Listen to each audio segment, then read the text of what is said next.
Zdravo! Ti gledaš Sovicu bez puškica, a u današnjoj lekciji radimo promenljive i nepromenljive vrste reči. Je... Ok, nije je, ali bit će nakon ovog videa. Šta treba zapravo prvo da znaš? Da razlikuješ promenljive i nepromenljive reči. Odlično. Ajmo ovako. Promenljive reči se zapravo dele na reči koje imaju deklinaciju i na reči koje imaju konjugaciju. Reči koje imaju deklinaciju su imenice, zamenice, pridevi i neki brojevi, a reči koje imaju konjugaciju su glagoli. Nepromenljive vrste reči su prilozi, predlozi, veznici, uzvici, rečice i opet neki brojevi. Hajdemo na konkretnom primjeru da vidimo kako razlikujemo promenljive od nepromenljivih reči. Ja se nadam da se vidi.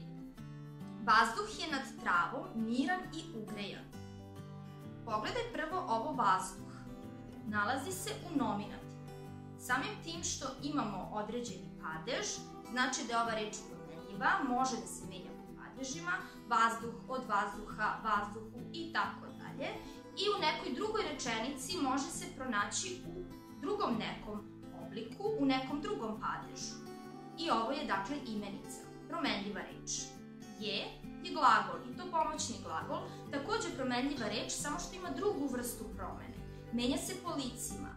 Ja jesam ili sam, ti jesi ili si, on jeste ili je, evo ga. I ovde vidimo da je reč promenljiva. Dalje, nad. Nad je zapravo nepromenljiva reč. Zašto? U nekoj drugoj rečenici isto možemo da naiđemo na ovu reč i da glasi recimo da se nešto nalazi nad kućom, nad stolom ili nad stolicom, nad nečim. I iza ovog nad ide imenska reč i ovo je zapravo predlog. Imenska reč trava menja se po padežima, imenica, trava od trave, travi i tako dalje. Miran, ugrejan, pridevi koji se takođe menjaju po padežima. Miran od mirnog, mirnog, ugrejan od ugrejanog, ugrejanog. Vidimo da su to promenljive reči, mogu da se menjaju.